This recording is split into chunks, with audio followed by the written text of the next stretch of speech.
Bonjour à chacun d'entre vous. Alors, comme convenu, je vais vous raconter ma rencontre avec Dieu. Dans un premier temps, vous verrez ma vie sans Dieu. Dans un second temps, comment s'est déroulée cette rencontre avec Dieu. Et bien sûr, le meilleur, ma vie avec Dieu. Et j'aurai le plaisir de vous raconter des choses que l'on a pu vivre avec Aurélie, des choses dont on a été les témoins et parfois même les instruments. Et ces choses n'ont pas été faites par la main humaine, car c'était strictement impossible pour certaines choses, vous les découvrirez, mais par la main de Dieu. Il faut savoir que notre merveilleux Père céleste, dans sa grâce et sa miséricorde, a bien voulu se servir de nous alors que nous étions encore très imparfaits. Et dans ce récit, je serai entier avec vous. Je vous partagerai mes combats, mes défaites, mes victoires, mes échecs personnels, mais aussi mes réussites. Oui, comme le dit Paul, je me glorifierai aussi de mes faiblesses. 2 Corinthiens 12, 9. Alors, dans un premier temps, ma vie sans Dieu. Alors, je vous l'annonce tout de suite, j'ai honte de ma vie passée. Je ne connaissais pas Dieu. J'ai commis des actes dont je ne suis pas fier. Et d'ailleurs, je ne ferai que survoler certaines étapes de ma vie afin que vous ayez une vue d'ensemble de qui j'étais avant ma rencontre avec Jésus. Il y aurait tant à raconter que je perdrais beaucoup de temps et d'ailleurs je vous en ferai perdre aussi. Alors il faut savoir que j'ai été élevé par mes grands-parents. Mon grand-père était protestant comme il aimait le dire. Il avait d'ailleurs fréquenté une église évangélique. Alors il priait, il lisait sa Bible tous les soirs. Quant à moi, avant d'aller coucher, je devais réciter le Notre Père. Alors il avait entrepris de me lire la Bible, en commençant par la Genèse. Mais nous n'avons pas été plus loin que le deuxième livre, c'est-à-dire l'Exode. J'étais passionné de mythologie grecque, de mythologie égyptienne, et je lisais beaucoup de livres sur ces sujets. Et dans ces récits de la Genèse et de l'Exode, je retrouvais là aussi finalement des récits mythologiques, mais beaucoup moins passionnants. Alors je trouvais plus intéressant les 12 travaux d'Hercule ou Ariane et le Minotaure par exemple, que finalement le récit de la traversée de la mer Rouge. Alors cependant j'étais très rationnel et j'ai très vite compris que Dieu n'existait pas. Et oui, finalement comment peut-on croire en un Dieu qui a créé le monde en 6 jours? De plus, je me rappelle encore très bien des enseignements de la maîtresse qui nous disait que la Terre était vieille de plusieurs milliards d'années et qu'elle a été créée par le Big Bang. Qui vaut-il mieux croire entre finalement un vieux livre et des scientifiques? Ma grand-mère ne croyait pas en Dieu et elle répétait sans cesse que quand on est mort et on est mangé par les vers. Alors je n'aimais pas aller à l'école et pour moi c'était un supplice. D'ailleurs je n'étais pas très aimé. J'étais considéré comme le fils de vieux. On se moquait de ma tenue vestimentaire qui n'était pas à la mode, sans oublier une vieille coupe de cheveux. Bref, j'avais vraiment hâte de sortir de la scolarité. Au lycée, j'ai énormément séché les cours, à tel point qu'il a fallu me rajouter des feuilles d'absence dans mon carnet de correspondance. J'étais devenu rebelle envers mes grands-parents, rebelle à leur autorité. J'ai changé d'ailleurs ma coupe de cheveux aussi pour une qui était plus à la mode, et c'était aussi le temps des premières petites amies. Lorsque je séchais les cours, je ne traînais pas les rues, ni je n'étais pas non plus dans les bars, mais je m'installais à la bibliothèque municipale et je lisais énormément de livres. La lecture, c'était ma passion.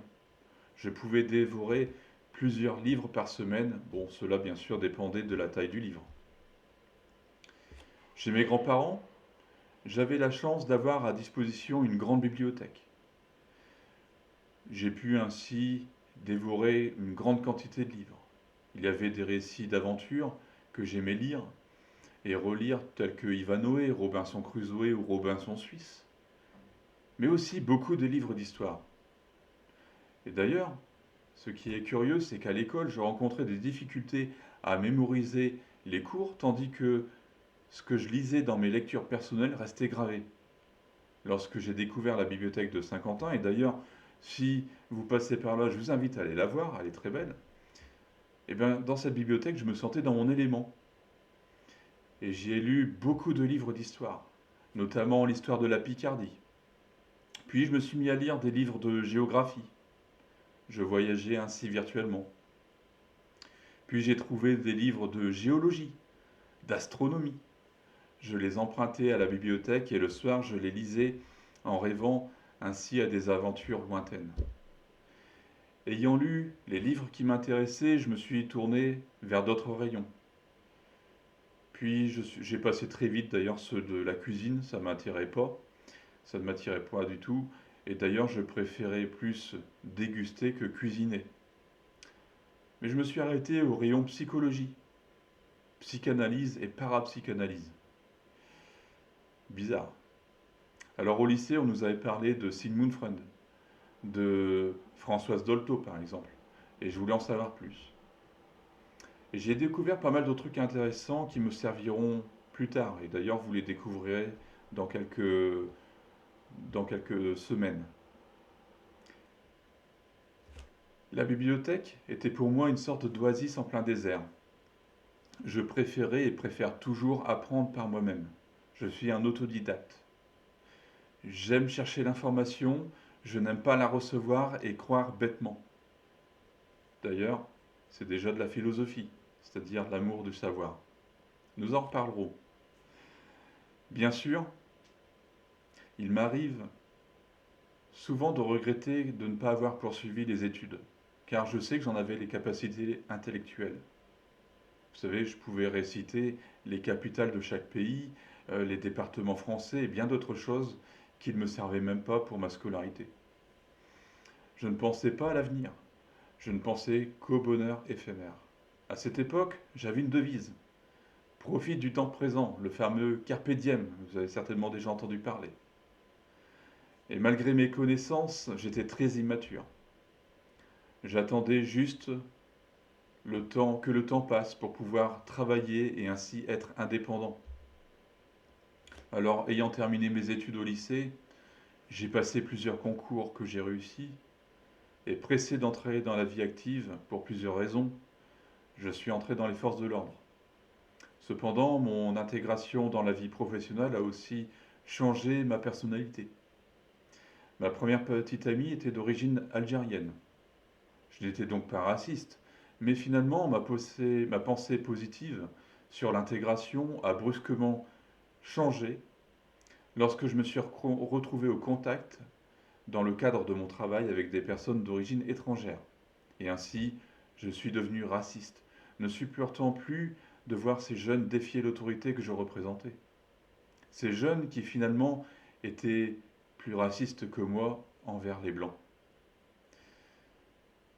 C'est ainsi que je suis entré dans une haine profonde pour ces personnes qui m'insultaient de sales blancs. J'ai eu pas mal de conflits violents avec eux, et cela m'a valu beaucoup de problèmes.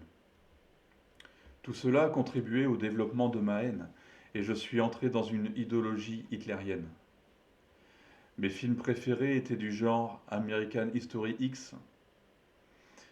J'écoutais en boucle les musiques racistes telles que Légion 88 ou alors celle du Captain, une célèbre boîte en Belgique. Je voulais me faire tatouer une croix gammée sur le torse, comme le héros du film de American History X, ou alors le symbole SS sur les bras. Mais par contre, ce qui m'a retenu, c'est la peur des aiguilles. Alors je n'étais pas seulement raciste, mais j'étais aussi usurpateur, menteur, violent, manipulateur, orgueilleux. Bref, je pense que vous m'auriez aimé. Lorsque je suis entré dans la sécurité privée, dans les magasins, il m'arrivait par exemple de prendre des objets de valeur et de les déplacer pour les mettre dans des zones qui étaient non surveillées, afin de tenter les voleurs. Et à cette époque, j'entrais souvent dans des accès de colère et de violence terribles, comme ce jour où finalement j'ai étranglé une personne dans un magasin, ou alors lorsque j'ai insulté des personnes de couleur dans d'autres magasins. Avec les filles, je me faisais passer pour quelqu'un de bien afin d'avoir des relations avec elles. Au lycée, j'ai rencontré une fille avec laquelle j'ai eu un enfant. Nous nous sommes mariés, mais notre mariage a été un désastre. Nous nous battions et nous nous trompions finalement mutuellement. J'étais très instable, autant pour les filles que pour les travails. Je voyais toujours l'herbe plus verte ailleurs, car tout le monde le sait, ailleurs c'est toujours plus beau, n'est-ce pas? Alors j'étais du genre à profiter de la vie au maximum. J'étais très dépensier, et dans notre mariage nous avions contracté énormément de dettes, et d'ailleurs les huissiers nous poursuivaient. Et d'ailleurs nous en verrons plus tard les conséquences. J'étais aussi addict aux films porno. J'avais des addictions sexuelles, je multipliais les partenaires féminines et je pouvais même fréquenter plusieurs filles en même temps. Et un soir, je me suis même retrouvé avec 2 filles dans un même lit. J'étais devenu méprisable aux yeux de tous et j'ai fait souffrir énormément de gens. Beaucoup de filles m'ont détesté. Je me rappelle aussi ce jour où j'ai insulté ma grand-mère qui était gravement malade et elle qui avait tout fait pour moi. D'ailleurs, je n'ai jamais eu l'occasion de lui demander pardon. Si aujourd'hui, par hasard, vous tombez sur mon témoignage, sachez que je m'en suis voulu et que j'ai payé et souffert pour tout le mal que j'ai pu faire. Et je m'excuse d'ailleurs pour mon comportement que j'ai pu avoir à votre égard. J'aurais encore, je pourrais encore consacrer pas mal de temps à ma grande honte sur ma vie passée, mais je pense qu'avec ces quelques minutes, j'ai pu vous dépeindre finalement le personnage que j'étais, les casseroles que je traînais et les diverses addictions qui m'enchaînaient. Mais je préfère davantage consacrer le reste de ce temps à ce que Dieu a fait dans ma vie et comment il m'a transformé. Ainsi, vous allez découvrir maintenant ma rencontre avec Dieu. En novembre 2009, après des années d'orgueil, de violence et d'égoïsme, j'ai tout perdu et je me suis retrouvé à la rue. Ma seule option était d'intégrer un foyer pour SDF. Mon orgueil en a pris un gros coup. J'avais honte et je repensais souvent à ma vie passée, à mes erreurs, notamment sur le fait de profiter de la vie sans se préoccuper de l'avenir. J'ai donc été accueilli dans un CHRS, un centre d'hébergement et de réhabilitation sociale. En janvier 2010, un éducateur, voyant que je me trouvais dans une impasse, a eu le courage de m'inviter à son église. Et plus tard, je me rendrai compte que Dieu a de l'humour. Cet éducateur étant d'origine congolaise. J'accepte alors son invitation. Après tout, le dimanche matin, je n'ai rien à faire. Mais en même temps, dans mon cœur, il y a une forte envie qui est là de me rendre à son église. Un peu comme un aimant qui attire le fer. Je connaissais les églises catholiques, j'étais allé pour de nombreux enterrements, mais je ne connaissais pas les églises évangéliques. Ce fameux dimanche, je suis touché par l'accueil bienveillant et l'amour qui se dégage de ces croyants. C'est déjà un bon point. Puis vient le temps des chants. Ouf, des chants dynamiques. Ensuite, le pasteur prend la parole. Et durant ce temps de partage de la parole de Dieu, je suis profondément touché. C'est comme si le pasteur connaissait toute ma vie, dans les moindres détails. Des détails dont je n'avais jamais parlé. C'était un peu comme si j'étais démasqué et toute ma vie était mise en lumière. À la fin de la réunion, je suis bien entouré et on me témoigne de beaucoup d'amour. C'est alors que je rencontre un jeune, Stéphane, qui me parle de son amour pour Jésus et de ce que Jésus a fait pour moi. Alors, au cours de la réunion, au cours de la discussion plutôt, j'ai voulu lui montrer que moi aussi je connaissais l'histoire de Jésus, malgré que je n'avais jamais lu la Bible. Je lui parle donc d'un livre que j'avais lu et qui mentionnait l'histoire de Jésus et de sa descendance avec Marie-Madeleine. Eh oui, quelle honte. En effet, à cette époque, il y avait le Da Vinci Code. C'était devenu un best-seller. Et j'avais vu le film, mais aussi j'avais lu le livre.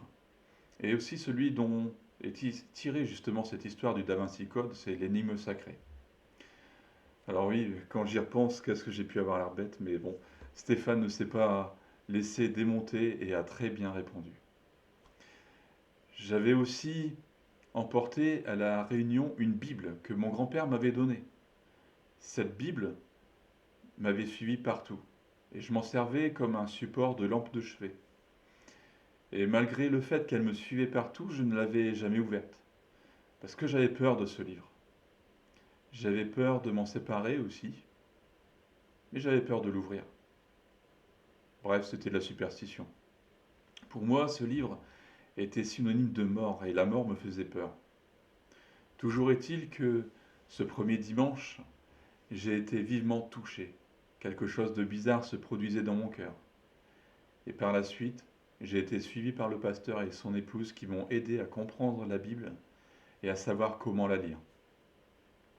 J'ai découvert qui était Jésus, son sacrifice pour moi, sa résurrection et ses merveilleuses promesses. Alors, j'ai demandé pardon à Dieu, j'ai accepté Jésus comme mon sauveur et mon Seigneur, alors que jusqu'à présent, il y avait un lourd poids sur mon cœur qui était là, où je pourrais même le considérer comme un étau, comme si mon cœur était pris dans un étau qui était serré. D'un coup, quand j'ai accepté Jésus comme mon sauveur et comme Seigneur, je me suis senti libéré.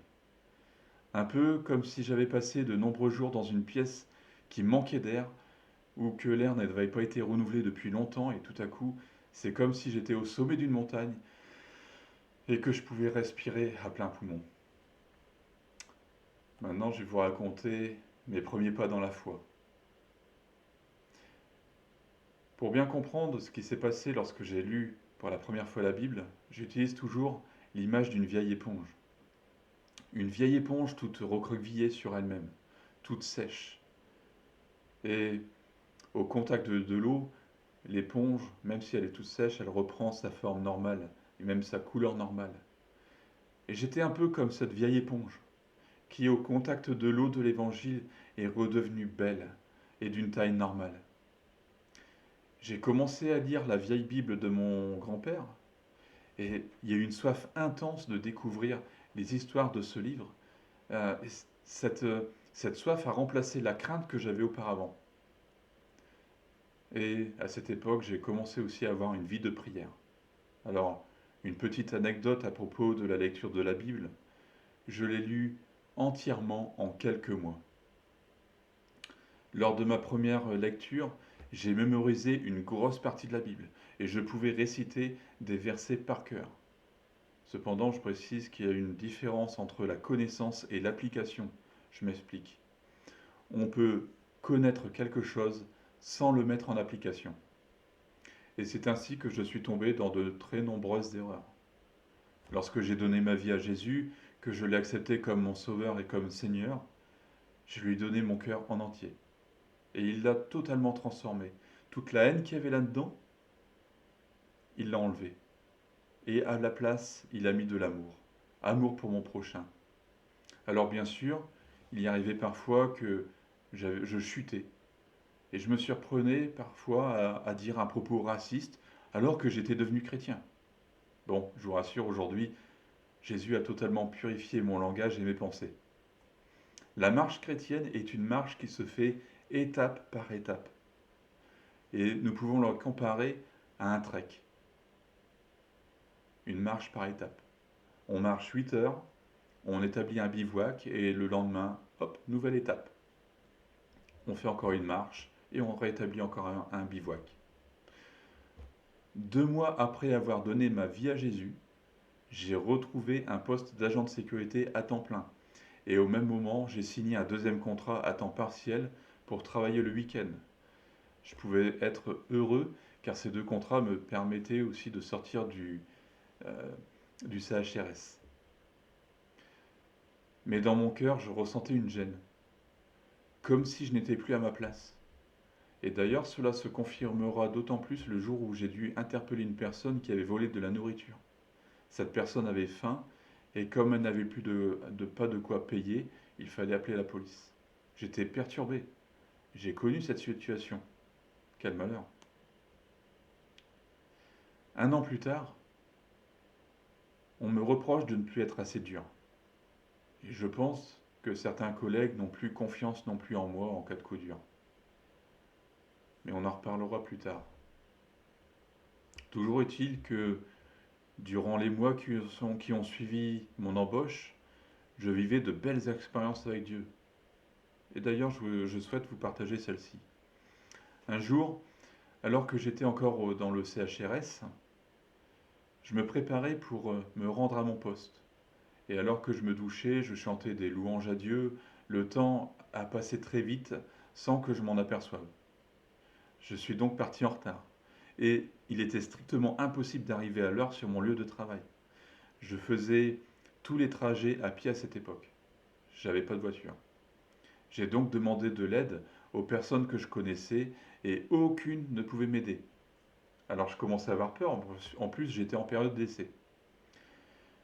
Alors j'ai demandé à Dieu de l'aide. Et il y a une sorte de voix qui se fait entendre dans ma tête. Bon, pour ceux qui connaissent pas Dieu, ils vont me prendre pour un fou, mais je ressens une pensée forte. Et c'est la première fois que j'entendais la voix du Saint-Esprit, une douce voix. Cette voix me dit demandait de prendre la prochaine rue à gauche. Cependant, c'était tout à fait illogique, car cela me faisait rallonger de plusieurs minutes. Mais la voix se fait de nouveau entendre, avec cette même parole. Alors, je décide de lui obéir. Un truc de fou. Et je me retrouve dans la petite rue, et tout à coup, j'entends quelqu'un qui me klaxonne. Et en me retournant, je constate qu'il s'agit de mon collègue. Et ainsi, nous sommes ainsi arrivés 5 minutes avant la prise de notre poste.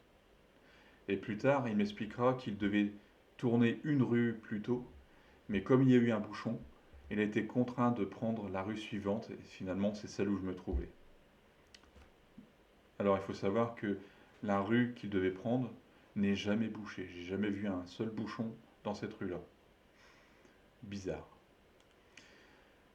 Si j'avais suivi mon raisonnement logique, en empruntant le parking pour le traverser, je n'aurais jamais rencontré mon collègue et finalement je serais en retard. Et c'était d'ailleurs la première fois que Dieu répondait à mes prières. Alors, peut-être que certains y verront du hasard, mais bon, vous savez, depuis le temps que j'ai rencontré Dieu, j'ai vu tellement de choses incroyables que finalement je ne crois même plus au hasard. Pour moi, le hasard s'écrit avec un grand D comme Dieu. Eh oui. Alors, fort de telles expériences, je continuais à grandir spirituellement. Cependant, il me manquait des enseignements. Alors, le dimanche matin, je ne pouvais plus aller à l'église puisque je travaillais. Et c'est ainsi que, n'ayant pas compris certains passages bibliques, j'ai commis de nombreuses erreurs. Comme ce jour où j'ai rencontré une fille qui n'était pas chrétienne. Alors, il y avait des chrétiens plus âgés qui m'ont mis en garde, mais j'ai pas voulu les écouter. Je pensais que je pouvais la conduire à Christ. Mais dans le réel, c'est elle qui m'a éloigné de Christ et de l'église locale finalement. J'avais pourtant fait une merveilleuse rencontre, une rencontre surnaturelle avec Christ. Mais j'étais tombé dans un des pièges de Satan. Puis du jour au lendemain, sans que j'y comprenne quelque chose, elle me déteste et ne veut plus me voir. Sur le coup, je ne comprenais pas. Il y avait du désespoir, de la peine, mais aujourd'hui, je comprends que c'est Dieu lui-même qui était intervenu. J'étais dans une situation de péché finalement. Après cette rupture, je me suis de nouveau approché de Dieu et je reprenais ma croissance spirituelle, mes études bibliques et je priais de plus en plus. Cependant, la solitude me gagnait et je voyais les années passer et j'étais toujours célibataire. Je me suis donc mis à crier à Dieu et quelques temps plus tard, j'ai été invité dans une église voisine. C'est ainsi que vous allez connaître l'épisode de ma rencontre avec Aurélie, mais aussi les premières épreuves. Alors que je me trouvais à plusieurs centaines de mètres de cette église, donc cette fameuse église voisine, je suis passé devant une voiture dans laquelle se trouvait ma future femme et sa sœur. Alors bien sûr, je connaîtrai cette réalité que beaucoup plus tard. Toujours est-il que ce jour-là, elle dira à sa sœur, c'est lui mon futur mari. Mais je pense elle le racontera beaucoup mieux dans son témoignage. Alors je passe devant cette voiture sans la remarquer. Puis je tourne dans la rue de l'église et pour finir, j'entre sur le parking. Cette fameuse voiture me suivait. Je ne l'avais pas remarqué. J'assiste au culte de l'après-midi et à la fin, je rencontre celle qui deviendra mon épouse. C'était en juin 2011. Alors nous apprenons à nous connaître. Je rencontre aussi sa famille et très vite une évidence naît. Nous sommes faits l'un pour l'autre et nous décidons de nous fiancer le 27 septembre 2011. Et nous fixons la date le 3 mars 2012, date du mariage. Et bien sûr, un mois avant le mariage, je suis licencié. Souvenez-vous, je n'étais plus assez dur. Alors que faire? Repousser le mariage ou pas? Qu'est-ce que vous auriez fait? Nous avions sur notre cœur de nous marier à cette date-là, et c'était pour nous une évidence. Alors, sans que nous demandions quoi que ce soit, l'un a à cœur de nous offrir la décoration, l'autre le repas, et ainsi de suite. Et nous avons pu nous marier. Là encore, nous y voyons la main de Dieu. Nous obtenons notre logement 15 jours avant cette date mémorable. Et d'ailleurs, le groupe de jeunes de l'église nous vient en aide pour la peinture, la pose du papier peint. Bref, nous avons passé de bons moments. Et malgré les difficultés financières, nous sommes heureux dans notre couple. Rappelez-vous, à un moment, j'ai travaillé sur 2 postes. Et lorsque j'ai fait une demande, ou lorsque nous avons fait une demande d'aide au logement, notre dossier a été refusé. On nous a expliqué que nous n'avions droit à aucune aide, car j'avais trop gagné les années précédentes. Et il fallait en plus que je paye des impôts sur le revenu. Alors ce fut une période très dure. Nous vivions dans l'incertitude chaque jour. Mais malgré la fidélité de Dieu dans nos vies, malgré les nombreuses expériences vécues avec lui, il m'est arrivé de lever le poing contre Dieu. Et c'est moche. Je ne comprenais pas pourquoi nous passions par de tels moments. Et je demandais, mais qu'est-ce que j'ai fait pour mériter cela? Oh, Dieu est bon. Il ne m'en a pas tenu rigueur. Ce que je ne comprenais pas à cette époque, c'est que Dieu était déjà en train de m'apprendre la patience et la foi. Pendant ce temps de chômage, où toutes les portes semblaient bloquées, j'ai voulu mettre à profit ce temps pour servir dans l'église. Alors je participais à des travaux de construction, le bâtiment étant récent. Il restait beaucoup de travaux d'aménagement à effectuer, tels que les trottoirs, les clôtures, la construction d'une annexe, etc. Il y avait aussi des travaux d'entretien des espaces verts. Je faisais aussi le ménage. J'avais du temps. Je ramassais de la ferraille aussi pour financer le centre aéré. Bref, je répondais à un verset que l'on trouve dans Ecclésiaste 9, qui nous dit: tout ce que ta main trouve à faire avec ta force, fais-le. Je me suis aussi inscrit dans la chorale de l'église, malgré le fait que je ne savais pas chanter. Cela m'a permis de m'améliorer. Bon, pas encore assez. Je me rappellerai d'ailleurs toujours cette soirée qui se déroulera quelques années plus tard, alors que j'étais responsable de jeunesse et que je devais assurer les chants pour remplacer celui qui devait les faire initialement. Et ce fut un carnage. Je me rappelle de la pauvre Grâce qui faisait du piano pour m'accompagner, elle était sidérée. Bref, à chacun son appel. Si aujourd'hui vous me demandez de lancer les louanges à une réunion, ce n'est pas la gloire de Dieu qui va tomber, mais c'est la pluie dans le meilleur des cas. Je prenais donc beaucoup de plaisir à servir mon Sauveur et mon Seigneur. Et après des années à le servir, j'en prends toujours autant. Lorsque l'on considère tout ce qu'il nous a donné, comment peut-on rester ingrat et ne pas lui donner en retour notre temps? Ces travaux m'ont permis de découvrir ma nouvelle église, celle de mon épouse en fait, et ses membres. Je vais vous raconter maintenant mon baptême dans le Saint-Esprit et les premiers dons spirituels. Alors je me souviens au début, à de nombreuses reprises, j'ai voulu quitter cette église. J'entendais des membres qui disaient des trucs incompréhensibles. Et oui. La première fois que j'ai entendu cela, je me suis dit, ces gens, ils sont complètement cinglés, hein. D'autres prenaient la parole et parlaient de la part de Dieu. Alors j'ai questionné Aurélie à ce sujet, et elle m'a indiqué que c'est ce qu'on appelle les dons spirituels.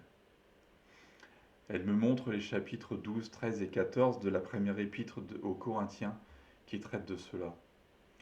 Et elle me montre aussi plusieurs passages du livre des Actes où il est fait mention du baptême du Saint-Esprit. Dans ces passages, nous voyons que les gens parlaient dans d'autres langues. Alors bien sûr, j'avais déjà lu tous ces versets, mais sans réellement les comprendre. Je pensais que ces événements étaient réservés à l'Église naissante et donc seulement aux premiers disciples. J'ai donc effectué quelques recherches sur ce sujet et je me suis aperçu qu'aujourd'hui encore, on pouvait être baptisé du Saint-Esprit et recevoir les dons spirituels. Je découvre alors des témoignages de gens baptisés du Saint-Esprit qui ont été utilisés pour guérir les malades, plutôt guérir des malades, avec des preuves médicales. J'ai vu des témoignages de personnes qui étaient sourdes ou aveugles et qui se sont mis à entendre ou à voir. J'ai même lu des témoignages de résurrection. J'ai aussi demandé à Aurélie, mais comment on sait si une prophétie est pour nous? Elle m'a répondu, ne t'inquiète pas, si Dieu t'adresse une prophétie, tu le sauras. J'étais bien avancé. J'ai alors dit, si c'est réel, si c'est vrai, moi aussi je veux faire cette expérience du baptême du Saint-Esprit. Et à chaque fois qu'il y avait des appels, je m'avançais et je ne vivais rien. Un cousin d'Aurélie, qui était responsable de jeunesse, m'assurait, tu seras baptisé dans le Saint-Esprit car c'est la volonté de Dieu. Et un jour, dans un moment de louange intense, sans que j'aie particulièrement cherché à être baptisé du Saint-Esprit, le Saint-Esprit me remplit et je commence à parler dans d'autres langues, des langues que je ne comprenais pas. Moi aussi, je devenais le fou. Plus tard, je reçois une prophétie qui m'est adressée. Je t'appelle comme évangéliste. Et je sais que ce message s'adresse à moi, car je n'ai pas l'habitude de pleurer, mais là je suis en larmes. Je ressens l'amour de Dieu se déverser en moi. Et fort de ces merveilleuses expériences, je progresse dans la vie de l'esprit, le recherchant toujours plus. Je commence aussi à recevoir des paroles de connaissance, des prophéties et quelques visions. J'étais très heureux d'avoir reçu ces dons, mais cela ne me suffisait pas. Je voulais vivre plus, vivre ce que j'avais lu dans ces témoignages.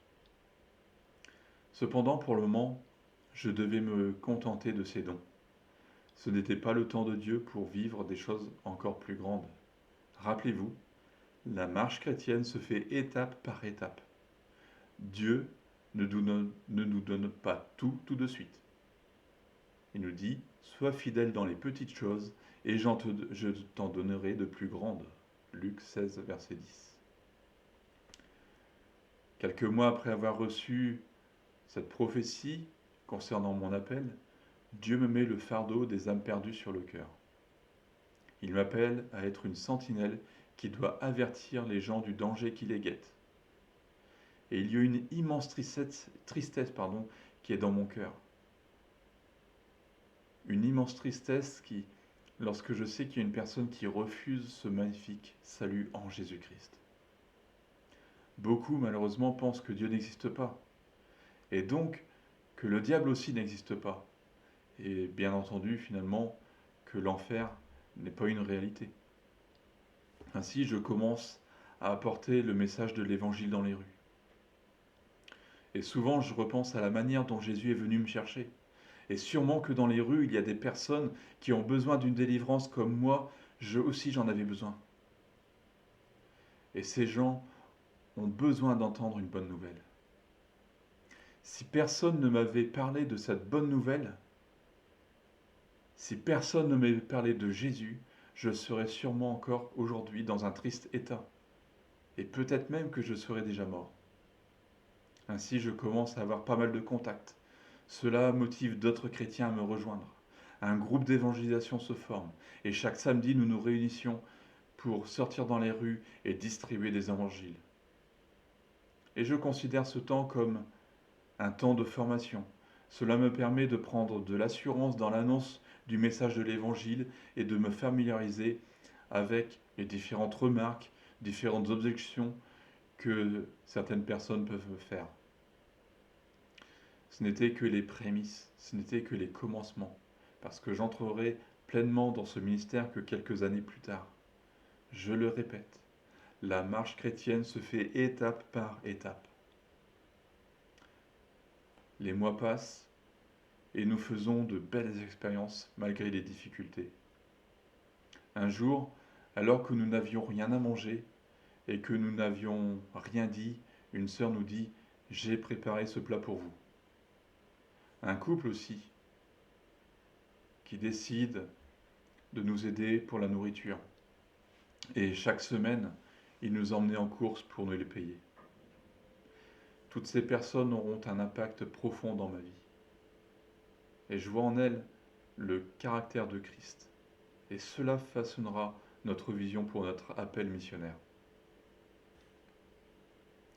Malgré toutes ces belles expériences et la fidélité de Dieu, je luttais encore avec des addictions. Malgré le fait d'être marié, malgré le fait que Dieu a changé mon caractère, j'avais des chaînes impossibles à faire tomber. Ce fut alors une période de stagnation. Il fallait d'abord que je sois débarrassé de ces chaînes pour pouvoir continuer mon ascension spirituelle. J'ai hérité de ces addictions de mon passé. Souvenez-vous que j'étais accro à la pornographie. Ainsi, à cette époque, il m'arrivait de chuter. J'avais des victoires pendant plusieurs mois, j'étais content, puis un jour je retombais, et ainsi de suite. Il fallait que je comprenne que ce n'était pas par mes propres forces que je pouvais briser ces chaînes, mais que seul Jésus pouvait le faire. C'est alors que j'ai réellement compris ce verset qu'on trouve dans Jean 8, verset 26. Celui que le Fils affranchit est réellement libre. Celui que le Fils rend libre est réellement libre. Et j'ai été réellement libéré de ces chaînes. Plus aucune addiction. Je suis libre. Le chantier en moi était grand. Il fallait aussi briser les chaînes de jugement et de critique. Et là encore, c'est Dieu seul qui pouvait le faire. Mais là, ça a été plus brutal. Avant de raconter cette correction, il faut que je vous explique que le pasteur nous a confié par la suite la responsabilité de la jeunesse. J'avais vu cela comme une récompense, en effet. Dieu dit que si nous sommes fidèles dans les petites choses, il nous en confiera de plus grandes. Nous avons eu au début quelques problèmes d'autorité, parce que j'étais jeune dans la foi, et certains n'ont pas compris pourquoi le pasteur nous confiait la responsabilité de la jeunesse. Nous avons même été insultés. Je me suis aussi pris des remarques de la part d'autres responsables de jeunes m'enjoignant à tenir mes jeunes, car parmi eux, il y en avait qui faisaient n'importe quoi. Nous faisions de notre mieux avec ces jeunes.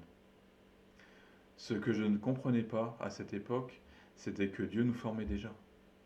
Nous apprenions de nos échecs et de nos combats. C'était des moments difficiles. Cette période a été aussi une période où Dieu m'a corrigé, comme je le disais tout à l'heure. De l'orgueil se trouvait dans mon cœur, mais aussi, lorsque nous étions invités, il y avait toujours de la critique, du jugement, et enfin bref, des choses qui déplaisent à Dieu.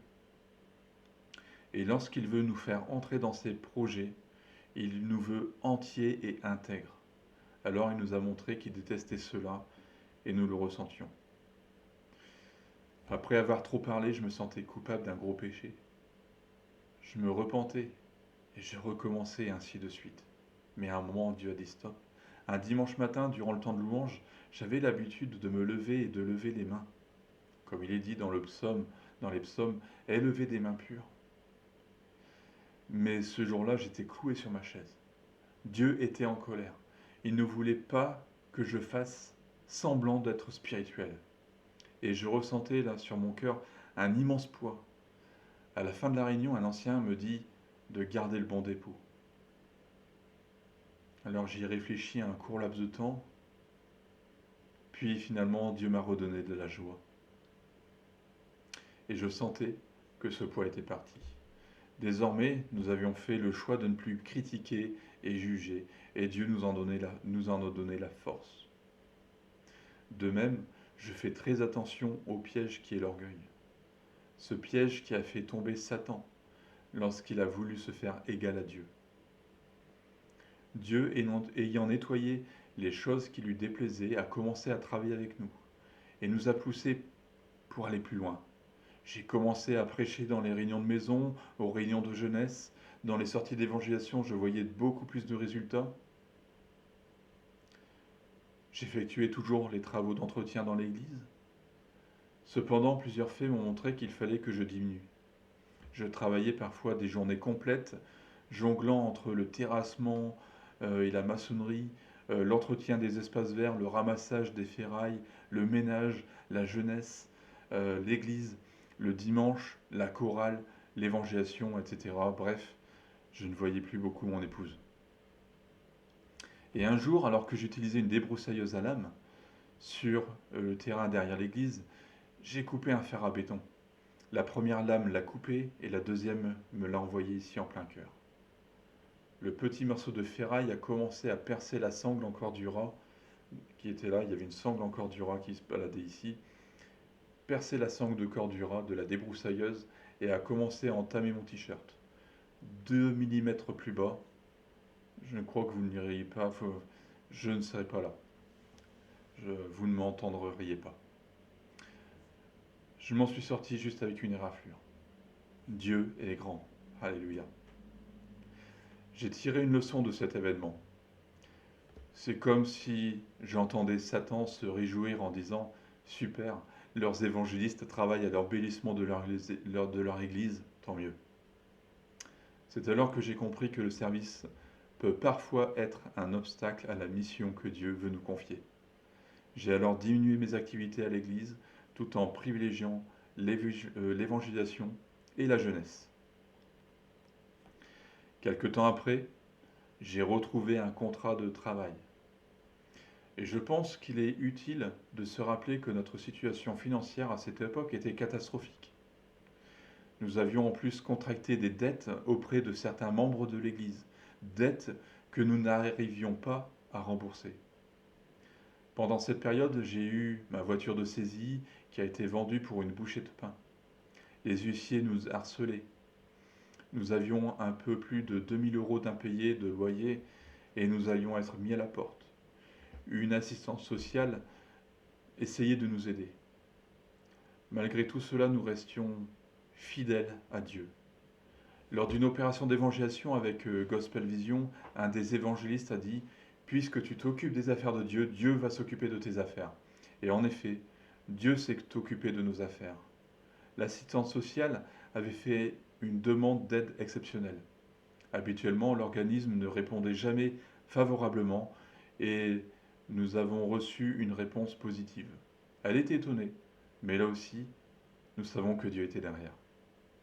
À noter que cette aide épongeait tous nos impayés de loyer à la somme exacte. À cette époque, j'avais l'impression d'être comme en pleine mer, luttant contre les vagues.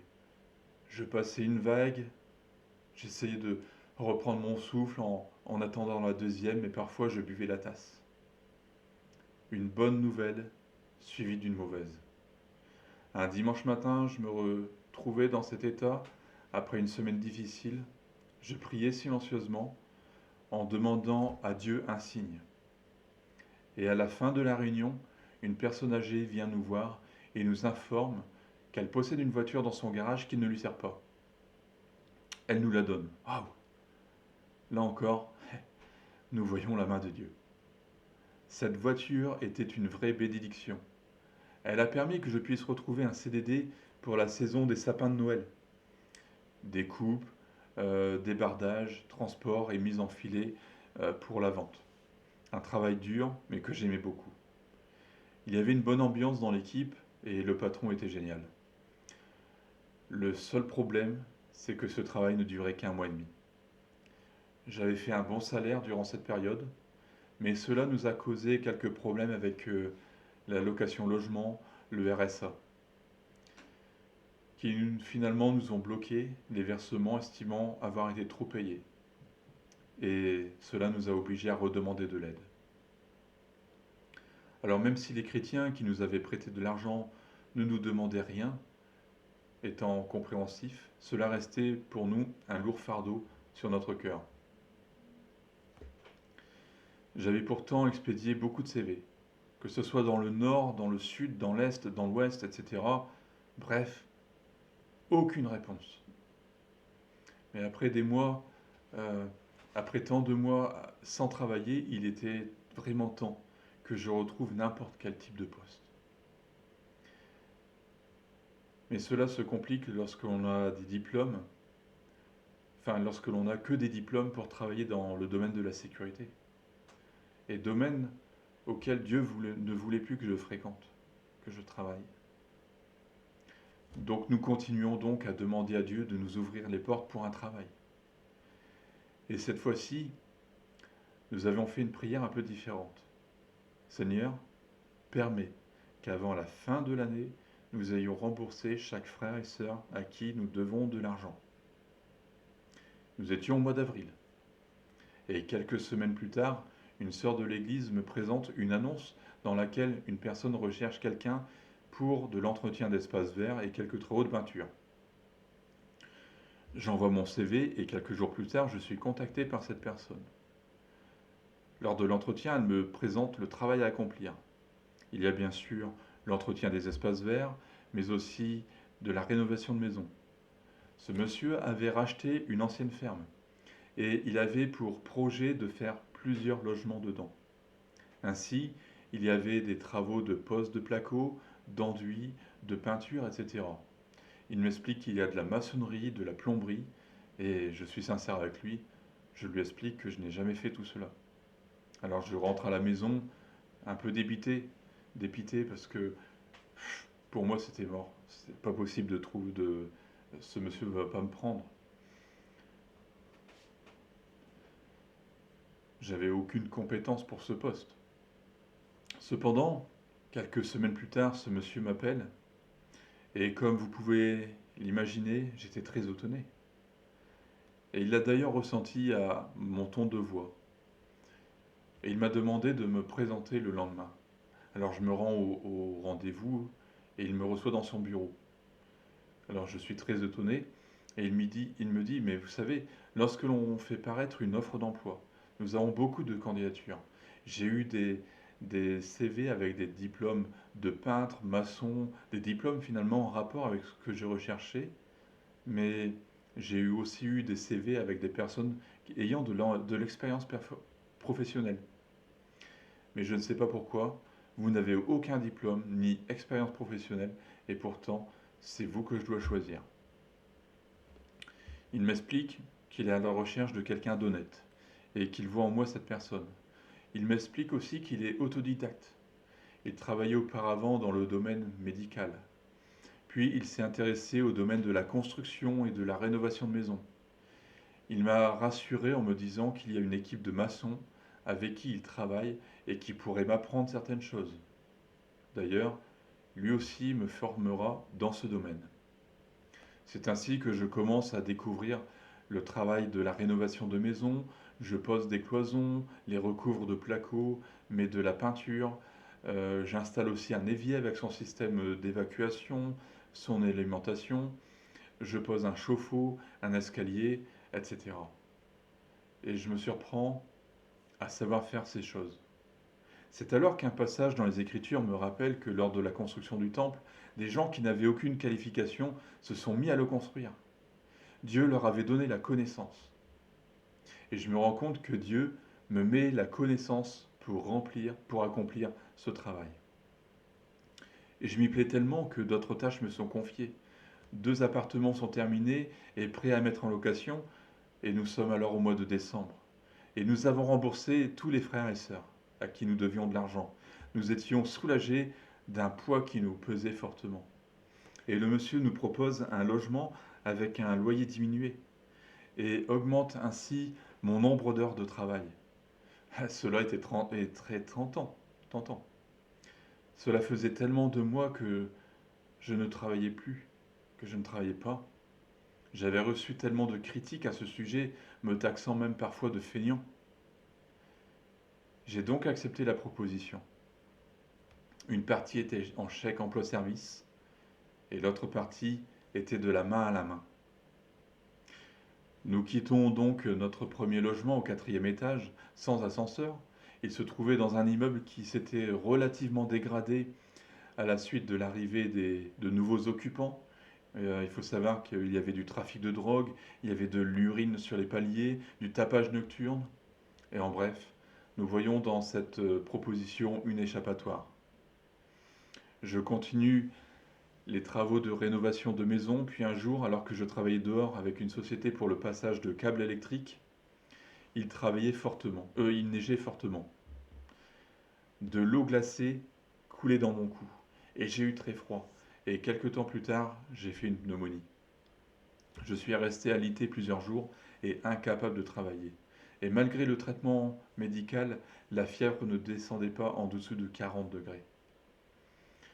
L'église priait, et au bout de plusieurs jours, je suis enfin sorti de mon lit, mais j'ai perdu 5 kilos. Avec Aurélie, nous nous sommes posé des questions. Est-il judicieux de continuer dans ce travail? Plusieurs personnes nous ouvrent les yeux sur notre condition et nous montrent que ce que nous faisons n'est pas légal.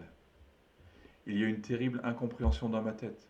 Je revois l'incertitude, cette déchéance finalement qui nous guette et un retour à la case départ.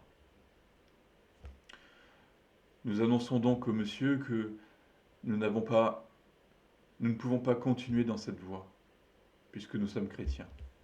Et il comprend parfaitement. Cependant, nous lui expliquons que nous sommes aussi dans l'incapacité de continuer à payer le loyer. Et il nous explique que la locataire du dessus va bientôt partir et que si nous voulons ce logement, il pourra nous le donner.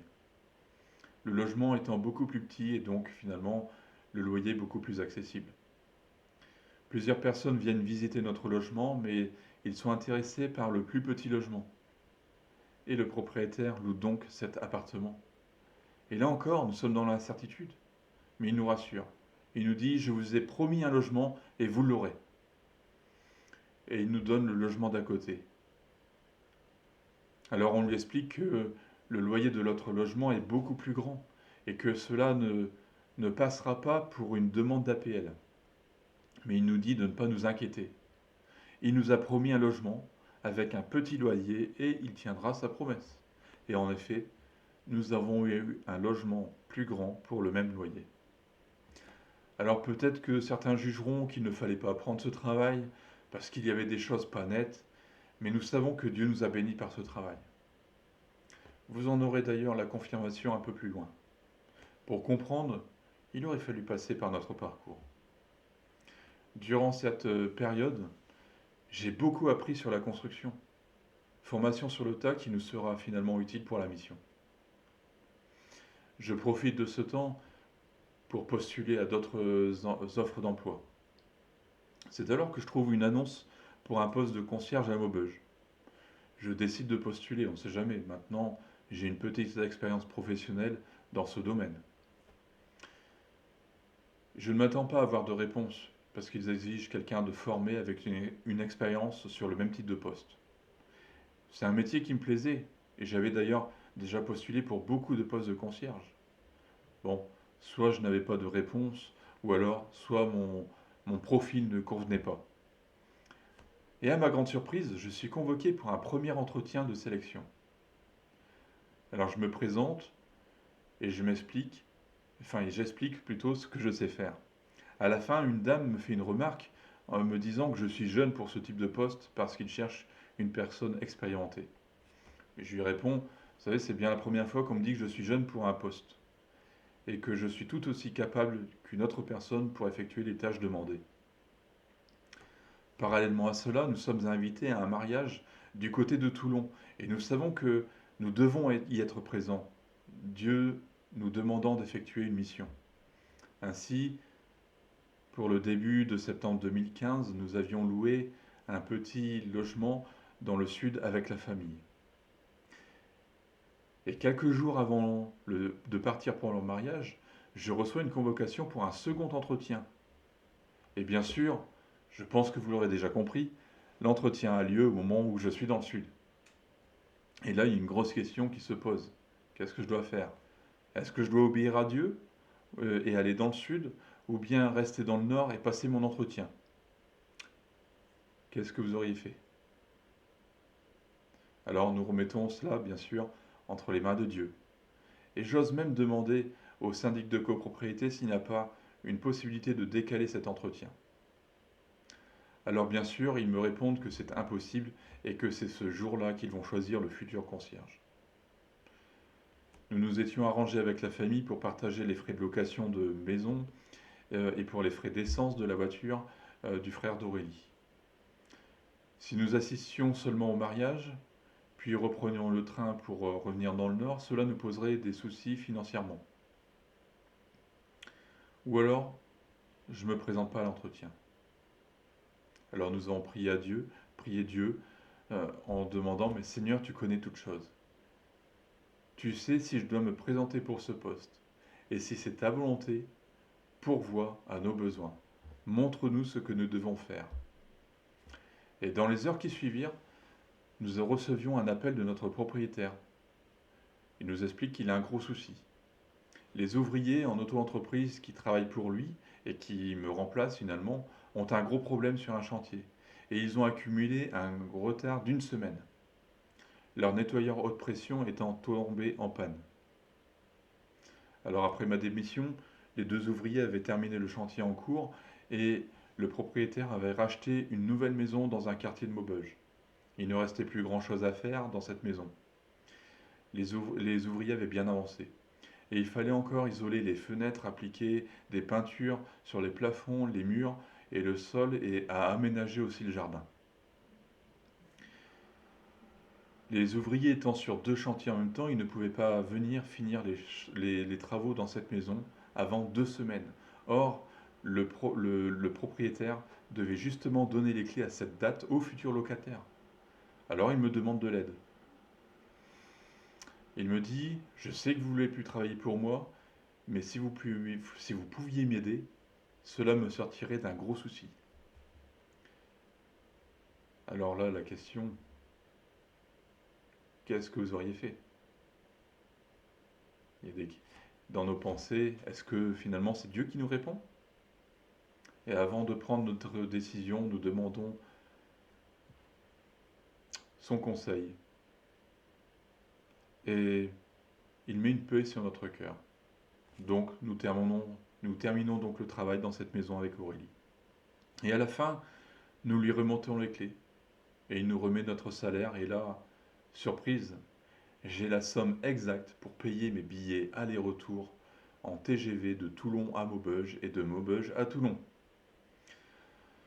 Encore une fois, certains y verront du hasard, mais bon, j'y crois plus. Moi, je vois la fidélité de Dieu. Ainsi, début septembre 2015, nous partons pour le sud et assistons au mariage du cousin à Aurélie. Nous profitons de ce séjour pour exhorter quelques-uns dans la foi. Et le lundi matin, 3h15, nous partons direction Gare de Toulon, où je prends mon train. Durant tout le trajet, je médite la parole de Dieu et je prie. J'arrive à Maubeuge vers 11h et mon entretien a lieu à 14h15. Je passe finalement un petit peu avant l'heure. Je me présente et je réponds aux questions des membres du conseil syndical. Puis au cours de la discussion, l'un des membres me pose une question. J'aimerais savoir, monsieur, si vous êtes capable de vous lever de bonne heure. Bonne question, je lui explique, alors que le matin même, j'étais à Toulon et que je suis parti à 3h15 pour me présenter à l'entretien. Le responsable du syndic de copropriété me rappelle qu'en effet, se rappelle qu'en effet, j'avais précisé qu'à cette date, j'étais dans le sud. L'entretien étant terminé, je repars vers la gare. Il était 15h. Pendant ce temps, les membres du conseil syndical ont discuté ensemble et voyant ma détermination, m'ont confié le poste de concierge. Ils me recontactent et me font part de leurs décisions. Un des membres me présente les lieux et le logement de fonction, il me remet les clés, et ainsi je prends le poste de concierge le 15 septembre 2015. Encore une chose à ce sujet. Après mon entretien, j'avais le choix entre deux horaires de train. L'un qui partait à 16 heures et un autre qui partait à 18 heures. Et j'avais longuement hésité. Savoir que le train de 16 heures me faisait arriver à 23 heures, tandis que celui de 18 heures me faisait arriver à 6 heures du matin le lendemain. Et je me sentais poussé à prendre le deuxième choix, malgré la nuit dans le train. Et heureusement, car si j'avais choisi le premier train, je l'aurais raté. Je vous laisse imaginer dans quel état, dans quelle joie j'étais. Enfin, je voyais une lumière au bout du tunnel, un espoir. Nous profitons donc de notre séjour sereinement dans le sud. Et à notre retour dans le nord, nous préparons nos valises et emménageons dans notre logement de fonction.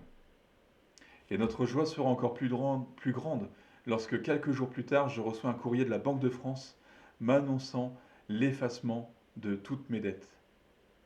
Ce courrier m'indiquait que malgré mes recherches d'emploi restées infructueuses et du fait que je n'avais pas d'emploi stable, il m'était impossible de rembourser mes 20 000 euros de dettes. Le tribunal a donc décidé l'effacement des dettes. Quel soulagement, nous repartons à zéro. Ces merveilleuses expériences ont fortifié notre foi. Nous étions toujours responsables de jeunes, moniteurs d'école du dimanche, et je m'occupais toujours de l'évangélisation. À cette époque, le pasteur me donne aussi l'occasion d'apporter le message certains dimanches. Au sein de la résidence, je peux témoigner facilement de ma foi.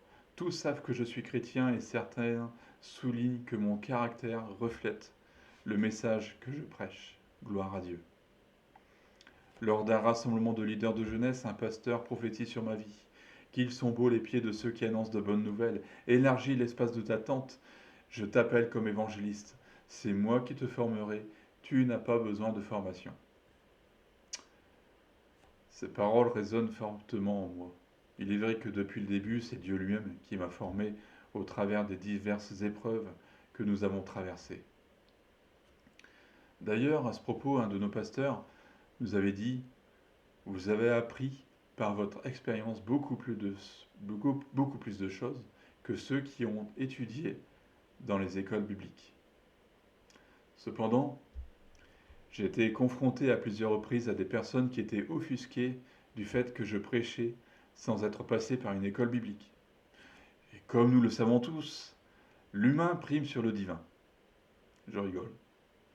Alors, pour calmer certaines tensions, j'ai cherché une formation biblique. Plusieurs opportunités étaient en face de nous, l'une étant l'Institut de théologie biblique au Canada et l'autre celle de la Porte ouverte de Mulhouse. Notre choix a été vite fait, étant donné que nous suivions très régulièrement cette église de la Porte ouverte de Mulhouse.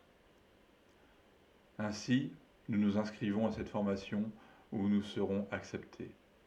La semaine précédant notre rentrée scolaire, dans les locaux de l'église de la Porte ouverte de Mulhouse, nous participons à la semaine de jeûne et de prière. Et durant cet événement, l'un des pasteurs propose de faire des petits groupes de prière et de prier les uns pour les autres. Et ce jour-là, devant nous, il y avait deux jeunes qui dansaient pendant la louange. Et cela me perturbait un peu, étant donné que dans notre église, cela ne se fait pas. Et j'ai souvent entendu dire qu'il ne fallait pas danser pour Dieu, que c'était un manque de respect. Et je trouvais ces jeunes un peu trop exubérants dans leur louange. Alors je me suis dit dans ma petite tête, on va prier ensemble et je vais demander à Dieu de leur accorder la sagesse. Et avant que je leur propose de prier ensemble, ils se retournent et ils font la demande en premier. Je me disais, super, c'est conduit par Dieu. Nous nous présentons, puis nous entrons dans un temps de prière. Et le jeune commence, et là je constate que sa prière est puissante. Je n'avais jamais entendu quelqu'un prier de manière aussi puissante. De plus, alors que nous ne le connaissons pas, il reçoit un don spirituel et il commence à dévoiler toute la maladie d'Aurélie ainsi que son origine. Et à son tour, son amie a commencé à prier, et elle aussi, de manière puissante. Je n'avais pas l'habitude d'entendre de telles prières de la part de l'équipe, à part celle de l'équipe de l'équipe pastorale de la Porte Ouverte de Mulhouse. Lorsque nous regardions les cultes le mardi soir ou en replay, ceux du dimanche. Puis vient mon tour de prier, là je me sens misérable. Je prêche dans l'église, je suis responsable de jeunesse et pourtant je sens que mes prières sont faibles. Je me sentais mal à l'aise car je n'avais pas ce niveau d'autorité ni cette onction. Mais en même temps, je me sentais à ma place. Je savais que Dieu à cet instant même était déjà en train de me former et j'apprenais déjà énormément. Dieu m'avait donné une leçon. Ne te fie pas aux apparences. Tu pensais avoir rendez-vous avec eux, mais c'est moi qui avais un rendez-vous avec toi. Ainsi, nous nous lions d'amitié avec ces deux jeunes, Hervé et Jessica. La semaine suivante, au cours d'un repas, après la semaine de jeûne et de prière bien entendu, nous discutions avec eux. Et au cours de ces discussions, je me rends compte que je ne suis qu'un religieux amélioré, mais un religieux quand même. J'avais encore beaucoup de choses à apprendre de la part de Dieu. Dieu est bon, et à de nombreuses reprises, nous avons pu en faire l'expérience. Mais ce jour-là, c'était le point de départ pour vivre de nouvelles choses, pour aller plus loin dans la vie de l'esprit. Nous parlons des problèmes, des raisons pour lesquelles nous sommes arrivés à Mulhouse et qui nous ont poussés à effectuer notre formation dans cette église. Nous parlons aussi de l'appel que Dieu a déposé sur nos vies. Et au fil des échanges, je me rends compte que je ne suis pas prêt à quitter mon travail pour le servir. Et d'un autre côté, c'est compréhensible. Souvenez-vous à quel point j'ai galéré dans ma vie professionnelle, dans ma vie financière. Donc ce travail est précieux pour nous. Souvenez-vous que nous avons un logement de fonction, un bon salaire et de nombreux avantages. Alors nous prions pour ces choses. Nous effectuons nos premiers jours de formation, nous apprenons à connaître chaque participant, puis nous commençons à entrer dans le vif du sujet. Et lors de notre retour à Maubeuge, la semaine suivante, nous constatons que l'ambiance au travail est tendue. Et je reçois un avertissement pour de fausses raisons.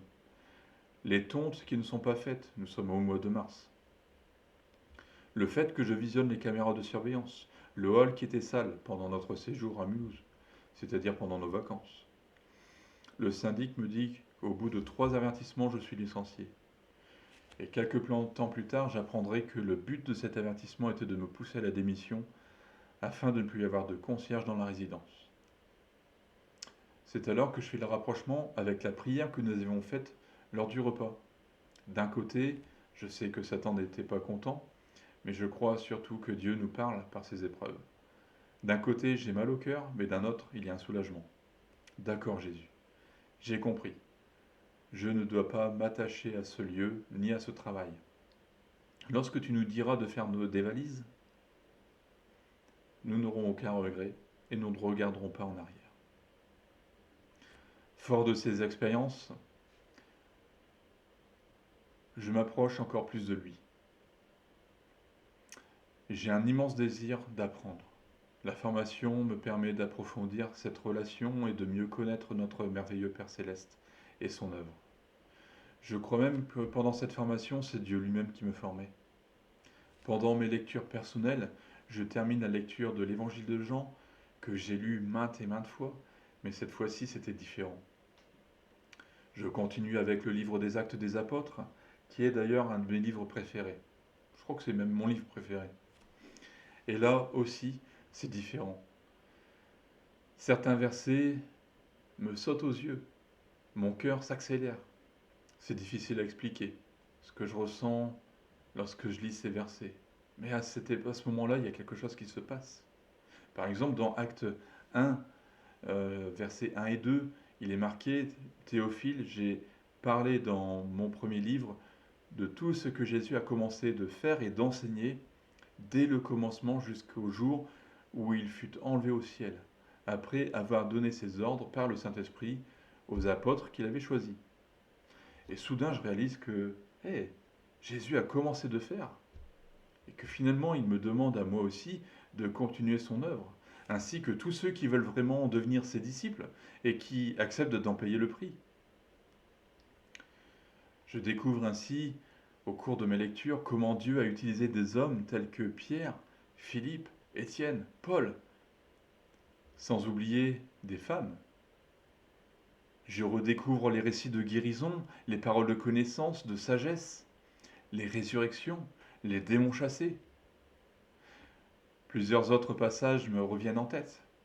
Je me souviens de cette liste que nous retrouvons dans Hébreux 11, cette liste communément appelée héros de la foi, et de cette nuée de témoins qui s'ajoute jour après jour, nuée de témoins dont je suis appelé à faire partie, et dont vous êtes appelé à faire partie.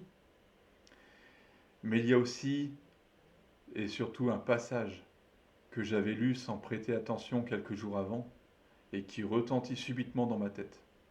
Ce passage se trouve dans Jean 14, verset 12. Nous lisons, en vérité, je vous le dis, celui qui croit en moi fera aussi les œuvres que je fais, il en ferait même de plus grandes, parce que je m'en vais au Père. J'avais pourtant lu et relu ces versets, sans qu'ils ne me touchent particulièrement. Mais ce jour-là, je sais que le Saint-Esprit était en train de m'enseigner directement. Le Saint-Esprit me montre qu'il y a un problème dans ma vie spirituelle. Je relis plusieurs fois ce verset de Jean 14. Et il me dirige aussi dans Hébreux 13, verset 8. Jésus est toujours le même hier, aujourd'hui, éternellement, il n'a pas changé. Il me dit qu'il est possible de vivre de grandes choses aujourd'hui avec lui. Je suis toujours passionné de lecture, mais maintenant mes centres d'intérêt de lecture ont changé. Je lis énormément de témoignages d'hommes et de femmes de Dieu, beaucoup de livres sur la foi, et je me souviens de ces nombreux récits de témoignages que j'ai pu lire, comme ceux de Jean-Peter Schmitt, plus connu sous Papa Jean, Mamadou Karambiri, Reinhard Bonnke, etc., où l'on voyait de puissantes manifestations du Saint-Esprit, des malades qui sont guéris, des démons qui sont chassés, et même des morts qui ressuscitent. Au début, je croyais que ces choses étaient réservées au grand ministère avec des guillemets. Mais par la suite, je me suis rendu compte que cela était réservé à tous ceux qui croient en Jésus. Seulement, je n'avais jamais creusé à fond cette question jusqu'à aujourd'hui. À partir de ce moment-là, il y a eu un déclic dans ma vie spirituelle. Dieu m'appelait plus loin dans la vie de l'esprit. Il m'appelle à corriger encore certaines choses, certains comportements. J'ai ainsi fermé tous les accès que je pouvais laisser à Satan. Le lendemain, j'ai commencé à adorer mon Dieu d'une manière plus intense que d'habitude. Souvenez-vous, comme le psaume 22, verset 4 nous dit, Dieu siège au milieu des louanges. Et à genoux dans la chambre, je continue à me laisser remplir de la douce présence du Saint-Esprit. Je supplie Dieu, je veux être un vrai disciple de Jésus. Le troisième jour, je continue à prier et de rechercher la présence de Dieu et du Saint-Esprit. Le Saint-Esprit se manifeste une nouvelle fois, je chante en langue. Sa présence est tellement forte que je ne peux me contenir. Aurélie vient me rejoindre et nous continuons ensemble à prier et à louer Dieu. Après plusieurs jours de recherche intense de la présence du Saint-Esprit, d'examen spirituel, d'écoute de la voix du Saint-Esprit et de repentance, il me conduit à lire le psaume 63. Ô Dieu, tu es mon Dieu, c'est toi que je recherche. Mon âme a soif de toi, mon corps même ne cesse de languir après toi, comme une terre aride, desséchée et sans eau. Soudain, je réalise que c'est mon état, que je suis comme dans un désert et que je meurs de soif. Jésus dira, je suis le pain de vie, je suis l'eau de la vie. Je prie alors, Seigneur, Seigneur Jésus, j'ai faim de toi, j'ai soif de toi. Manifeste-toi dans ma vie, viens me rassasier, viens étancher ma soif. C'est alors qu'un vieux cantique me revient en tête, et je le chante. J'ai soif de ta présence, divin chef de ma foi. Et une voix se fait entendre. As-tu vraiment faim? As-tu soif? Ayant reconnu la douce voix du Saint-Esprit, je réponds oui Seigneur, j'ai faim et j'ai soif de toi. Il me redemande mais vraiment? As-tu vraiment, es-tu sûr d'avoir faim et soif? Je réponds oui Seigneur, je veux passer plus de temps avec toi. Avant, je n'avais pas réellement faim, je n'avais pas réellement soif, mais aujourd'hui si. Le Saint-Esprit qui connaît parfaitement mon cœur répond non, tu n'as pas réellement faim et soif de moi. Ton cœur n'est pas entièrement à moi. Tu ne me recherches pas, ne recherches pas réellement ma volonté. Tu dois avoir faim et soif de moi. Rappelle-toi, il y a quelques années, alors que tu ne me connaissais pas, tu n'avais rien à manger depuis plusieurs jours. Tu avais faim. Tu ouvrais sans cesse tes placards pour voir ce que tu pouvais manger, mais il n'y avait rien dedans. Rappelle-toi ce que tu faisais lorsque tu avais vraiment faim. Tu te faisais une soupe, un mélange d'eau, d'huile et de poivre. Lorsque tu mangeais cela, tu avais la sensation que ton estomac était rempli. De même que ces jours-là, tu avais tellement faim, je veux que tu aies cette même faim pour moi. Que toutes tes pensées soient centrées sur moi. Je dois avoir la première place. Quelqu'un dira, le réveil commence par soi-même. Il a raison. On ne peut exiger un réveil des autres tant que nous ne sommes pas nous-mêmes réveillés. Et durant cette époque, Dieu m'a réveillé. Pourquoi moi? Parce que c'était ce que mon cœur désirait. Parce que je recherchais sa présence intensément. J'étais motivé à vivre ce qui est marqué dans le livre des Actes des Apôtres. Chaque fois que je passais un temps à rechercher Dieu dans ma chambre, le Saint-Esprit se manifestait et me remplissait. Je parlais et je chantais en langue. Je ne prêtais même pas attention aux voisins. Peu m'importe si les voisins du dessus m'entendaient, la présence de Dieu était tellement palpable. À plusieurs reprises, la gloire de Dieu s'est manifestée. Je ne pouvais même plus tenir debout. Je sentais la main de Dieu se poser sur moi comme une lourde main et je devais m'agenouiller. Et à d'autres moments, j'étais prosterné devant mon Dieu. Je vivais un avant-goût du ciel. La faim et la soif entraînent nécessairement un changement de mentalité dans nos vies, un changement de comportement. Et c'est ce qui s'est passé. Dieu a commencé à m'utiliser pour sa gloire. J'étais de plus en plus instruit par mon Dieu, je recherchais son conseil. J'entendais de plus en plus la voix du Saint-Esprit, il me donnait des révélations de plus en plus précises. À plusieurs reprises, il m'a indiqué qu'il m'appelait en tant que missionnaire évangéliste. Je me rappellerai toujours cette nuit où j'ai reçu une vision. J'ai eu une vision du jugement de Dieu, une vision sur la fin des temps. Cela faisait peur. C'est une vision qui est dure à décrire. Mais le plus important, c'est qu'il me demandait d'aller arracher les âmes qui partent en enfer. Un matin, vers 3 heures ou 4 heures du matin, le Saint-Esprit m'instruit sur la réalité de l'enfer. Il me montre qu'il faut que j'ai plus de compassion pour tous les gens. S'ils n'entrent pas en relation avec Dieu, le seul chemin qui mène au Père, ils sont perdus pour l'éternité. Depuis, tous les matins, je demande que le Saint-Esprit me conseille, me dirige et me donne des révélations pour édifier mon entourage. Quelque temps après, Dieu me confirmera la réalité de mes révélations. Une sœur de l'église qui devait passer son permis de conduire cherchait sa carte d'identité. Le Saint-Esprit me révèle que cette carte se trouve dans un tas de papier. Elle la retrouvera en effet dans un tas de papier. Le vendredi suivant, lors de mon culte personnel, je reçois une vision d'une pluie de flèches qui s'abattent sur notre entourage et sur l'église. Je me saisis du bouclier de la foi pour rejeter les traits enflammés du malin qui voulait nous atteindre. J'ai averti l'église et le samedi soir, durant la réunion de jeunesse, je parle de la vision que j'ai reçue la veille et j'enseigne les jeunes au combat spirituel. Nous intercédons tous ensemble. Cependant, je sens une opposition énorme. Certains jeunes ne prennent pas cela au sérieux. Les heures qui ont suivi furent éprouvantes. Le même soir, un couple de l'église m'informe qu'il était à l'hôpital. La sœur ferait une rupture d'anévrisme. Et avec les frères gitans, nous nous sommes rendus dans l'hôpital où nous avons prié et la santé de la sœur s'est améliorée. Le médecin, les médecins n'ont décelé finalement qu'une inflammation d'un nerf. Le lendemain soir, nous apprenons qu'une jeune de notre groupe a fait une tentative de suicide et au même instant, nous apprenons aussi que l'oncle d'Aurélie faisait un infarctus suivi d'un AVC à cause d'une tension très élevée. Devant toutes ces choses nouvelles, ces mauvaises nouvelles, pardon, nous n'avons qu'une seule chose à faire, prier. Alors nous nous réunissons, nous intercédons pour eux, et alors que j'entre dans le combat spirituel, je ressens une vision. Je vois la main de Dieu se poser sur l'oncle d'Aurélie et je reçois cette parole, je m'en occupe, il vivra et j'apaise maintenant son cœur. Juste après l'intercession, nous nous rendons à l'hôpital pour visiter la jeune qui avait fait une tentative de suicide. Et nous avons aussi la mauvaise surprise de voir un membre de l'église avec son fils dans la salle d'attente. Ce dernier avait fait une crise de panique. 5 minutes plus tard, nous voyons un frère de l'église se plaignant de douleur aux côtés.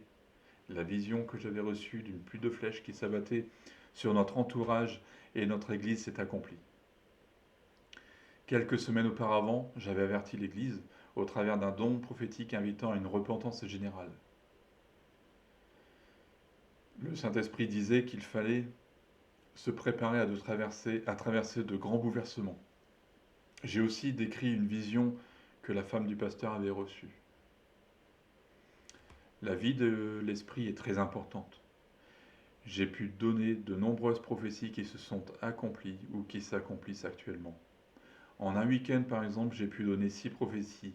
5 ont donné des conséquences spirituelles, ont entraîné des conséquences spirituelles immédiates. L'une d'elles s'adressait à un homme qui commençait une relation adultère. Il a confessé et abandonné son péché le soir même. La prophétie est un don que nous devons rechercher. Il est utile dans l'Église, mais aussi en évangélisation. Un jour, j'ai rencontré dans les rues un homme, et le Saint-Esprit me révèle qu'il connaît l'Évangile, qu'il fréquentait les écoles du dimanche, car sa grand-mère était chrétienne. Lorsque je lis le livre des Actes, je remarque souvent que la parole était accompagnée de signes et de miracles. Aujourd'hui, les gens sont habitués à voir le surnaturel de Satan, mais ils ne connaissent pas le surnaturel de Dieu. Les gens ne connaissent que les églises traditionnelles avec leurs scandales plus particulièrement. Ils connaissent les sectes qui les harcèlent, mais ne sont que très rarement au contact de véritables disciples qui annoncent l'évangile véritable avec ses miracles. Dans Hébreux 2,4, il est dit « Dieu appuyant leur témoignage par des signes, des prodiges et divers miracles, et par les dons du Saint-Esprit distribués selon sa volonté. » Nous chantons et nous disons souvent que Jésus est le même hier, aujourd'hui et éternellement. Mais il faut que cela soit une réalité gravée dans nos cœurs. Un jour, un proche a perdu sa maman d'un cancer. J'avais reçu un don prophétique à ce sujet. Cependant, la douleur de la séparation était tellement forte qu'il s'est retrouvé sous anxiolytiques. Il n'était pas chrétien. Il était devenu dépendant. À midi 4, s'il n'avait pas pris ses cachets, il faisait une crise de panique. Sa fiancée lui viennent à l'appartement pour que je prie pour cette situation. Je n'avais alors jamais imposé les mains à quelqu'un. Avec un peu d'appréhension, je pose mes mains sur son épaule et je proclame la délivrance au nom de Jésus. Sa fiancée qui tenait son bras au moment de la prière ressentit une sorte de secousse ou des tremblements. Il était alors apaisé. Un autre jour, alors que j'ai évangélisé avec un frère, ancien musulman, nous rencontrons Mamadou, un musulman. Il était un abribus. Et nous lui témoignons de l'amour de Jésus. Et je lui demande s'il a des problèmes médicaux. Il m'explique qu'il a des maux de tête violents et des pertes de mémoire fréquentes. Je pose mes mains sur son épaule après avoir demandé sa permission. J'invoque le nom de Jésus et rien ne se passe apparemment. Nous continuons notre chemin témoignant de l'amour de Jésus.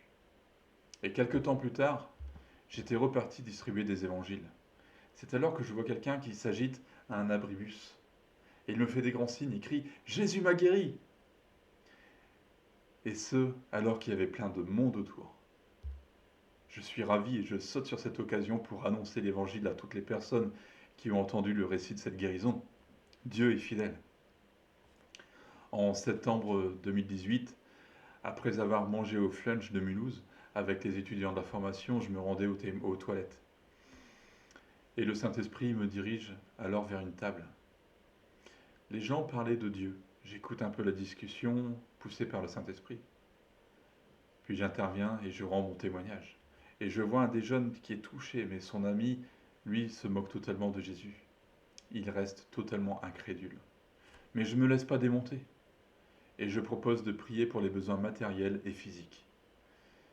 Je ne sais pas s'il s'attendait à ce que je prie dans ce restaurant à l'instant T. Toujours est-il que un des jeunes me confie avoir la maladie de Crohn. Et je cite un passage dans Marc 16. Ils imposeront les mains aux malades et ils seront guéris. Et le Saint-Esprit se manifeste. Je parle même en langue à cette table. Ils me prennent pour des fous. La présence de Dieu est tellement palpable. À la fin, j'ouvre les yeux et je vois que celui qui était en face de moi, totalement incrédule, celui qui riait, qui se moquait de Jésus, il avait les larmes aux yeux. Et plus tard, il m'appellera, il me dira qu'il a donné sa vie à Jésus et qu'il est maintenant suivi par un pasteur gitan. Et d'ailleurs, il me donnera aussi des nouvelles de son ami qui me disait que sa santé s'était améliorée. Gloire à Dieu. Dans le groupe de jeunesse, nous avons eu aussi des moments des vécus de merveilleuses choses. Je me souviens d'une fille qui ne pouvait plus dormir depuis des mois correctement, et après la prière, selon ses dires, elle a dormi comme un bébé. Une autre fille qui faisait une occlusion intestinale et qui a été guérie instantanément. Au cours d'un rassemblement de jeunes, Aurélie et moi, nous nous occupions aussi d'une réunion de prière. Et le Saint-Esprit me demande de prêcher sur Acte 12. Pierre est en prison. L'Église se réunit et prie pour sa libération. Le Saint-Esprit me demande d'insister sur le fait que les chaînes vont tomber et que les lourdes portes en fer vont s'ouvrir et que l'Église qui prie doit s'attendre au miracle. J'obéis au Saint-Esprit, puis je fais le tour des besoins de chacun. Une fille a un handicap à la hanche, mais ce n'est pas tout. Je sens qu'il doit y avoir des guérisons intérieures, il y a des blessures profondes et même une délivrance. Je commence à prier, je parle en langue, puis les jeunes élèvent leur voix. Les prières deviennent puissantes. Mes yeux se posent sur une fille que le Saint-Esprit m'avait montrée, et je vois qu'elle commence à bouger énormément. Elle commence à pousser des gémissements, des hurlements, des paroles de mort, et elle se roule par terre. Avec Aurélie, nous prenons autorité sur les démons. Au nom de Jésus, nous vous commandons de partir, retourner dans les lieux déserts. La fille s'évanouit. Au bout de 5 minutes, elle revient à elle. Elle ne savait même pas ce qui s'était passé, ni d'ailleurs où elle était. Parallèlement à cela, la fille qui avait un problème de hanche a été guérie au même instant. Que c'est merveilleux d'être à l'écoute et dans la présence du Saint-Esprit. Je vais maintenant vous raconter l'expérience la plus forte que j'ai pu faire avec Jésus. C'était le 30 juin 2019, lors de la cérémonie de remise des diplômes à Mulhouse. Et au cours d'un temps de louange et d'adoration très intense, je ressens comme si une lourde main se pose sur ma tête. Je me retrouve à genoux. Puis je ressens comme une grosse couverture qui était posée sur moi. Il faisait déjà très chaud et maintenant il fait encore plus chaud. Mon être entier est rempli de la présence du Saint-Esprit. Je chante en langue comme jamais. Puis je vois devant moi, en esprit, les pieds de Jésus. Et je perçois les mots humilité et sainteté. Je ne les entends pas à proprement dit, mais c'est ce que l'atmosphère dégage à ce moment-là. C'est un peu dur à décrire. Puis il me dit, c'est moi qui t'appelle, je te consacre maintenant, tu dois faire des disciples. C'est moi qui te qualifie. Aussitôt, après le temps de louange, je note à la fin de ma Bible ce que j'ai vécu. Et à la fin du culte, je me tourne vers nos amis Hervé et Jessica, et nous sommes heureux, car nous avons vécu vraiment un moment merveilleux. Et ils l'ont vécu aussi. Et Jessica me raconte qu'elle a vu les pieds de Jésus et 2 flammes qui descendaient, l'une de couleur verte et l'autre de couleur orange. Une dernière anecdote sur notre dépendance au Saint-Esprit. En effet, sans lui, nous ne pouvons rien faire. Lors de notre voyage à Madagascar, ou même au Sénégal, je me suis retrouvé plusieurs fois dans des états de fatigue assez sévères, avec notamment de gros problèmes intestinaux. Mais à chaque fois que j'avais un rendez-vous important, que ce soit pour prêcher ou pour témoigner de ma foi, le Saint-Esprit me donnait de nouvelles forces. Je termine. Libération pour vous.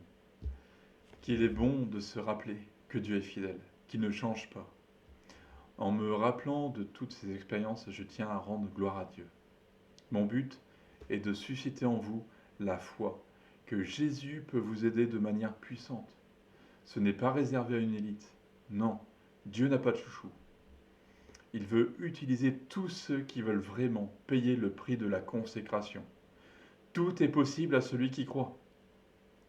La foi, l'espérance et l'amour sont trois choses qui demeurent éternellement et qui sont indispensables pour voir le miraculeux dans nos vies. Il est aussi important d'avoir une intimité avec Dieu, de prendre du temps en tête à tête avec lui, de lire et de méditer la Bible, parole de Dieu. Suivre Jésus a été la plus belle chose qui me soit arrivée dans ma vie. Le seul regret que j'ai, c'est de ne pas l'avoir rencontré avant. Alors aujourd'hui, si vous entendez sa voix, n'endurcissez pas votre cœur. Donnez-vous tout entier à lui. Ne perdez pas courage. Aujourd'hui, si vous appartenez à Dieu, soit vous appartenez à Dieu, soit vous appartenez à Satan. Dans 1 Pierre 5,8, il nous est dit que le diable rôde comme un lion rugissant cherchant qui dévorer. Et peut-être qu'aujourd'hui vous vous trouvez dans sa gueule. Mais sachez qu'il y a un espoir pour vous. Et même si aujourd'hui vous êtes dans sa gueule, mais il y a juste un petit bout d'oreille qui dépasse, vous pouvez entendre la voix du bon berger. Vous pouvez entendre la voix de Jésus vous dire « Il n'y a de salut en aucun autre, car il y a sous le ciel aucun autre nom que le mien, c'est-à-dire Jésus, qui était donné parmi les hommes, par lequel vous deviez être sauvés. » Alors maintenant, la balle est dans votre camp, et vous avez un choix à faire. Les ténèbres ou la lumière? La mort ou la vie? Satan ou Jésus? Une fois le choix fait, il suffit de lui faire savoir et de lui demander pardon pour tous vos péchés. Si vous êtes prêt à donner votre vie à Christ, je vous invite maintenant à faire cette prière. Réfléchissez bien et répétez cette prière. Seigneur Jésus, je reconnais que jusqu'à présent, j'ai marché dans l'ignorance, sans me préoccuper de toi. Mais à partir de ce jour, je te donne ma vie. Je te demande pardon pour toutes mes fautes, pour tous mes péchés, pour tout ce qui t'a déplu. Je confesse de ma bouche que tu es le Fils de Dieu. Je crois que tu es mort sur une croix par amour pour moi. Que sur cette croix, tu as porté ma condamnation.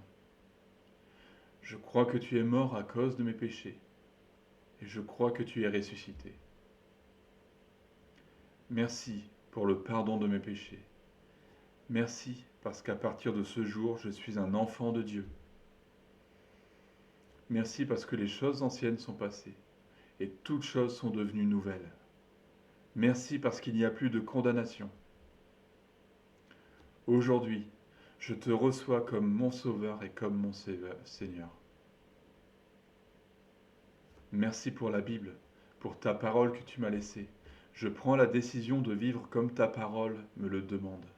Je prends la décision de me faire baptiser en obéissance à cette parole. Je prends la décision de manifester le fruit du Saint-Esprit. Merci pour le Saint-Esprit qui m'accompagne chaque jour et qui m'enseigne. Merci pour le baptême dans le Saint-Esprit et pour les dons spirituels que tu voudras m'accorder en ton temps. Amen. Soyez vraiment bénis par ce témoignage. Prenez le temps de l'écouter, de le réécouter, et n'hésitez pas à le diffuser aussi. Que Dieu vous bénisse, que Dieu vous garde. Amen.